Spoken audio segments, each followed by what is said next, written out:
Today I've got this Defiance, another lock sent to me by Peter Lewis, the Irish lock picker. That's the bitting on the key for this one. All works okay. So we're going to try to pick this one today, and we're going to use, again, the homemade tension tool, which is a Chris Capoon design, and we're going to use the old axle blade pick. Try to keep in the centre of the frame.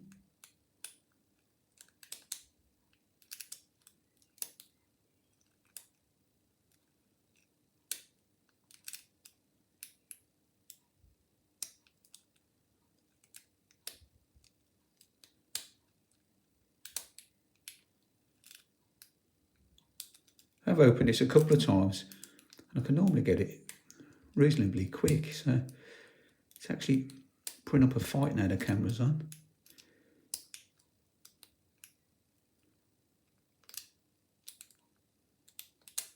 There you go, we get it. So yeah, not too bad. It put up a bit of a fight. Normally, like I say, I can get it a bit quicker than that.